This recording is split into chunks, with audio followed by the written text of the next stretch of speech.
बिस्मिल्लाहिर्रहमानिर्रहीम। अस्सलाम वालेकुम नाज़रीन, आप देख रहे हैं बी माई गेस्ट और मैं हूं आपका होस्ट मोहम्मद अली। नाज़रीन, मेरे साथ इस वक्त एक शख्स मौजूद हैं जो कि रोज़ाना बी माई गेस्ट से खाना खाने आते हैं और इनसे बात करेंगे और इनसे जानेंगे कि मुल्की हालात कैसे हैं और महंगाई किस हद तक पहुँच चुकी है पाकिस्तान के अंदर। और यहाँ पर जो लोग आते हैं खाना खाने, काफ़ी तादाद में लोगों का रश होता है यहाँ पर, जो कि रोज़ाना खाना खाने आते हैं यहाँ से।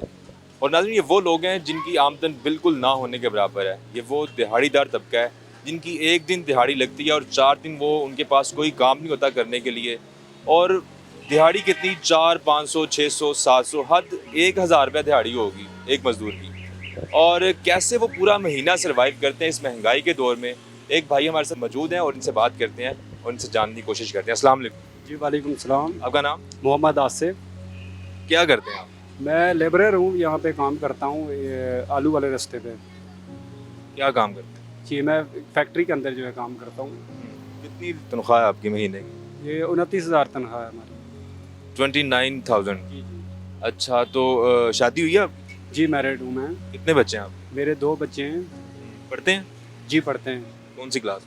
एक मेरा बेटा है, बेटी है मेरी, वो है अब नर्सरी के अंदर हुई है। और बेटा मेरा जो है वो बेसिकली स्लो लर्नर है। वो राइजिंग सन के अंदर स्पेशल बच्चों के अंदर पढ़ता है, वो जूनियर कैटेगरी के अंदर। नहीं, उसको कोई फॉल्ट है? जी, ये फॉल्ट है, उसका माइंड छोटा है उसकी एज के हिसाब से। उसकी एज 9 ईयर है। नॉर्मल है? जी अब नॉर्मल है, आप अब नॉर्मल कह सकते हैं उसको। माइंडली वो पीछे है अपनी एज के हिसाब से। उसकी माइंड की एज जो है कितनी एज है उसकी? 2 और 3 ईयर्स उसके माइंड की एज है। वैसे वो 9 ईयर्स ओल्ड है, 9 साल का।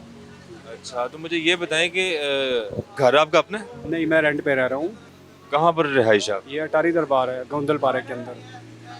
तो यहाँ पर जॉब करने आते हैं रोज़ाना? जी मैं जॉब अच्छा, तो कर। यहाँ पर कब से आ रहे हैं खाना खाने? यहाँ पे मैं डेली बेस पे आता हूँ खाना खाने। और मैं इनका शुक्रिया अदा करना चाहूँगा। ये बहुत ही अच्छा इनिशिएटिव है इनकी तरफ से। और ऐसे बहुत सारे लोगों को प्रमोट करना चाहिए हमारी गवर्नमेंट को। वो लोग आगे आएँ जो मुखय्यर हजरात हैं, जो अल्लाह के रास्ते में दे सकते हैं, उन्हें आगे आना चाहिए। और इस तरह के बहुत सारे लोगों को आगे आकर जो है लोगों की खिदमत करनी चाहिए। क्योंकि हमारे मुल्क के अंदर जिस तरीके से महंगाई बहुत ज़्यादा है, और महंगाई की शरह सबको पता है कि किसी की भी पहुंच से बाहर हो चुकी है, जो ख़ास तौर पे गरीब तबका है। जो अमीर लोग हैं वो भी तंग ज़रूर हैं, लेकिन जो गरीब लोग हैं उनके ऊपर बहुत ज़्यादा इम्पैक्ट पड़ा है। कि महंगाई इस हद तक पहुँच चुकी है कि जो अमीर लोग हैं उनको भी समझ आ रही है कि पाकिस्तान के अंदर महंगाई होगी है सर। ऑब्वियसली बिल्कुल उनको भी पता लग रहा है, लेकिन बहुत ज़्यादा जो इसका इम्पैक्ट पड़ रहा है वो गरीब लोगों के ऊपर पड़ रहा है, जिनके अफोर्ड से ये सब कुछ बाहर हो चुका है। क्योंकि ऑब्वियसली अगर उनकी 29 या 30,000 25,000 सैलरी है, उसके अंदर उनको अपना बजट एडजस्ट करना होता है, जिसमें उनको रेंट पे करना है, बिल्स होते हैं, उनके यूटिलिटी बिल्स होते हैं, उनके बच्चों की तालीम के अखराजात हैं, और बहुत सारे ढेर सारे प्रॉब्लम्स हैं जिनकी तरफ जो है हुकूमत को अपनी तवज्जो मबज़ूल करनी चाहिए। वो लोगों की जो है तनख्वाहों के अंदर जो है इजाफ़ा करें, और जो मुतलका इदारे हैं उनके ऊपर जो है प्रेशर डालें ताकि उनकी तनख्वाहें जो है एक्सीड की जाएँ। फिर वो लोग जो है अपना गुज़र बसर कर सकेंगे। अगर उनकी तनख्वाहें बढ़ेंगी, कम से कम 40 से 45,000 रुपये सैलरी होनी चाहिए एक लेबर की, जो है हेल्पर की। अच्छा, मुझे बताएं कि आपका महीने का जो घर का रेंट है वो कितना है? मेरे महीने का जो हमारे घर का रेंट है वो है 12,000 रुपये। 12,000 रेंट है। और बिजली का बिल, गैस का बिल कैसे अफोर्ड करते हैं? ये सारी चीज़ें डाल के तकरीबन वो हमें 16-17,000 तक जो है ये चीज़ें आ जाती हैं, रेंट और प्लस जो है बिल्स। उसके बाद खाना वगैरह, बच्चों का खर्चा वगैरह? बच्चों का खर्चा है। ऑलमोस्ट जो है मेरी ये सैलरी के अंदर जो है इस चीज़ के साथ मेरा गुजारा नहीं चल सकता। मुझे तकरीबन जो है वो लोन लेना पड़ जाता है। तो बड़ी मुश्किल से अरेंज करके जो है मैं अपने जो है सर्किट चला रहा हूँ, अपने घर का सिस्टम चलाता हूँ। नहीं, तो आपकी वाइफ भी कोई जॉब वगैरह नहीं करती? नहीं, वो जॉब वगैरह कुछ भी नहीं करती, वो जस्ट हाउस वाइफ हैं वो। आप कितनी स्टडी, कितनी है आपकी, क्वालिफिकेशन क्या है? मेरी मैट्रिकुलेशन। अच्छा, तो मुझे ये बताएं कि आप हुकूमती इदारों को क्या पैगाम देना चाहेंगे इस महंगाई के हवाले से? जी देखें, ये सब कुछ तो हुकूमत वालों के सबके सामने है। अगर वो देखकर भी आंखें बंद कर दें, जैसे कबूतर बिल्ली को देखकर आंखें बंद कर देती है, तो वो बात एक अलग है। लेकिन ये सारी सिचुएशन उनके सामने है, ऑब्वियसली सारे लोगों को उन्हें पता है। आप समझते हैं कि हुकूमत जो है वो गरीबों की तमाशा ही बनी हुई है? जी बिल्कुल ऐसा ही है, तकरीबन ऐसा ही है। क्योंकि वो देख तो सब कुछ रहे हैं, लेकिन वो कर कुछ भी नहीं रहे, वो डिलीवर नहीं कर रही। कोई भी गवर्नमेंट है, जो रिसेंट गवर्नमेंट थी हमारी, उसने जो इंट्रो थोड़ा सा बेटर दिया था, लेकिन फाइनल मूवमेंट्स में वो भी बहुत ज़्यादा डिफ़ॉल्ट हो गए। और जो अब प्रीवियस जो हमारी चल रही है, 1 साल 1.5 साल हो गया जिस गवर्नमेंट को, उसके तो ये काबू से ही बाहर हैं। सारी चीज़ें जो है उनको कंट्रोल करना जो है उनके लिए बहुत मुश्किल हुआ पड़ा है। तो और तो आपने कौन सी जमात को वोट कास्ट किया था? देखिए मैंने वोट कास्ट किया तो नहीं है किसी को भी, क्योंकि ये लोग ट्रस्ट के काबिल ही नहीं है। सही। जिस तरफ हम अपना ट्रस्ट जो है बढ़ाने की कोशिश करते हैं जिस जमात की तरफ, वो सिर्फ और सेल्फली जो है अपनी तरफ ही वो लोग सोचते हैं, सारे अपने जो है अपने बैंक बैलेंस कर रहे हैं, अपने ख़ानदानों को जो है वो लोग मतलब नवाज रहे हैं। तो बेसिकली जो है गवर्नमेंट की तरफ, पब्लिक की तरफ जो है वो कोई भी जो है ना उनको फैसिलिटेट करने के लिए नहीं आ रहा, इन लोगों के दुख दर्द जानने के लिए कोई भी नहीं आ रहा, इनके करीब कोई भी नहीं हो रहा। बहुत दूर हैं ये लोग हमसे, आवाम से, पब्लिक से ये लोग बहुत ज़्यादा दूर हैं। पब्लिक के दुख दर्द को समझने के लिए इन्हें ऑब्वियसली हमारे साथ चलना होगा, हमारे साथ रहना होगा। तो ये तो इतने प्रोटोकॉल के अंदर रहने वाले लोग ये कैसे जो है पब्लिक बेसिस पे आ सकते हैं? तो अगर वाकई में सही मानों में ये अगर कुछ करना चाहते हैं पब्लिक के लिए, तो इन्हें पब्लिक के अंदर आना होगा, प्रोटोकॉल को छोड़ के, अपनी सारी फैसिलिटीज़ को छोड़ के, जो हम फेस कर रहे हैं, पब्लिक फेस कर रही है, गरीब लोग फेस कर रहे हैं, इन्हें उन लोगों के अंदर आना होगा, उनके दुख दर्द जानना होंगे और उनके लिए जो है उनको काम करना होगा, उस हिसाब से अपनी स्ट्रेटजी इनको तरतीब देना। अच्छा, मुझे ये बताएं कि आप क्या समझते हैं कि पाकिस्तान में जो गुर्बत दिन ब दिन बढ़ रही है, इसकी असल वजह क्या है? क्यों बढ़ रही है गुर्बत? देखिए इसकी बहुत सारी वजूहत हैं। एक तो सबसे बड़ा जो है चेक एंड बैलेंस का फुकदान है। चेक एंड बैलेंस कुछ भी नहीं है हमारे मुल्क के अंदर। फूड अथॉरिटीज़ हैं या कोई भी इदारे हैं व्हाट्सएवर, वो कोई भी सही प्रॉपर तरीके से काम नहीं कर रहे हैं। वो नीचे चेक एंड बैलेंस उनका है ही नहीं है।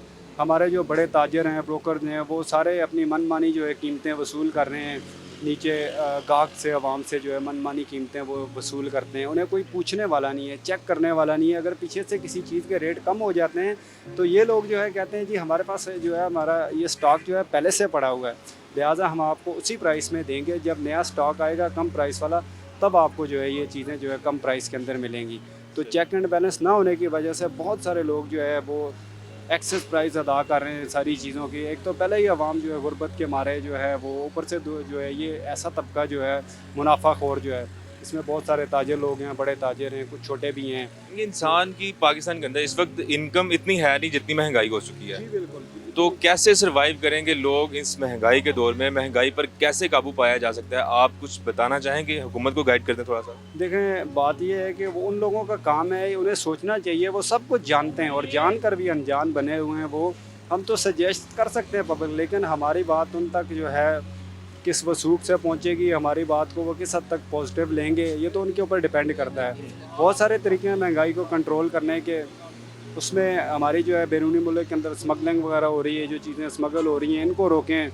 डॉलर के रेट्स को जो है चेक के अंदर रखें। लोगों से जो डॉलर जितने लोगों ने स्टॉक किया हुआ है बाहर, जैसे अब ओपन करवा के उन लोगों से एक बार डॉलर वगैरह सारा बाहर आ जाए मार्केट के अंदर, दोबारा से जो है डॉलर की ख़रीदो फरोख्त हो।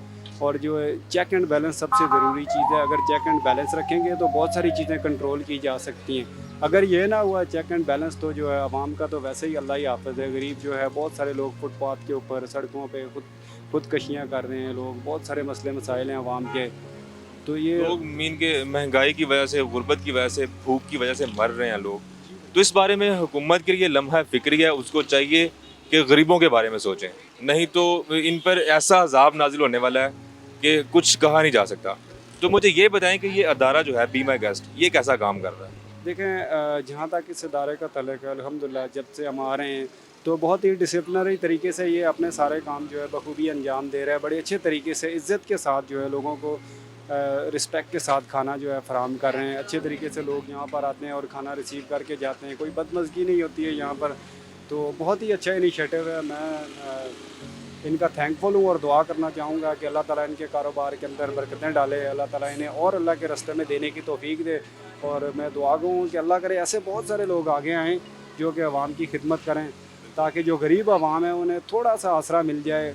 कम से कम वो जो भूख और अफलास का जो शिकार हैं लोग, जो है गुर्बत का शिकार हैं, उन्हें खाने के लिए 2 वक्त की रोटी मुयस्सर आ जाए। तो ऐसे लोगों को मैं दुआ करना चाहूँगा कि अल्लाह ताला इनके रिज़्क़ में बरकतें डाले। और बहुत सारे लोग जो है ऐसे मुखय्यर हज़रात ज़रूर हैं हमारी सफ़ों के अंदर, लेकिन कुछ लोग जो अल्लाह के रास्ते में देने से इतराते हैं। हालांकि ये सब जानते हैं कि रिज़्क़ अगर अल्लाह के रास्ते में दिया जाए, खुदा की मखलूक को खिलाया जाए, तो उसमें कमी वाक़या नहीं होगी, उसके अंदर इजाफ़ा होगा इंशाअल्लाह से। ये उनका बिलीव होना चाहिए, उसके अंदर इजाफ़ा होगा इंशाअल्लाह से। बीइंग अ मुस्लिम, हमें तो चाहिए ना कि हम जो है वो इस्लाम के पॉइंट ऑफ व्यू के नज़र से अगर देखें तो हमें चाहिए कि हम गरीबों की मदद करें। जितने भी साहिब हैसियत लोग हैं, मैं अपनी हर वीडियो में ये पैगाम देता हूँ कि जितने भी साहिब इस्तेदाद लोग, जो अमीर लोग हैं, अमीर तबका जो है, उनको चाहिए कि अपने माल में से थोड़ा सा हिस्सा गरीबों पर खर्च करें, अपनी आखिरत संवारें और अपनी आखिरत में, अपनी कब्र में अपने रब को जो है वो मुंह दिखाने के काबिल हों आप। तो जो है ज़्यादा से ज़्यादा गरीबों की मदद करें। और अगर आप बी माई गेस्ट, ये जो अदारा है बी माई गेस्ट, इनकी एक एप्लीकेशन है, मोबाइल के अंदर इंस्टॉल करो ना, तो आप उसके ज़रिए गरीबों की मदद कर सकते हैं। मीन कि आपके नियर में अगर कोई भी गरीब है ना, आप एक प्लेट इजाफी खाना बनाएं और उसकी तस्वीर लेकर उस ऐप के ऊपर जो है वो पोस्ट कर दें। तो आपके नियर कोई भी गरीब बंदा होगा ना, तो वो उस ऐप के ज़रिए वो खाना रिसीव कर सकता है। ये एक बहुत अच्छा इनिशिएटिव लिया हमारे जो चेयरमैन साहब हैं, इकबाल अख्तर हुसैन साहिब और बाकिर बिलाल हुसैन साहिब, उन्होंने ये बहुत अच्छा जो है वो काम किया है। तो आप इस हवाले से कुछ कहना चाहेंगे?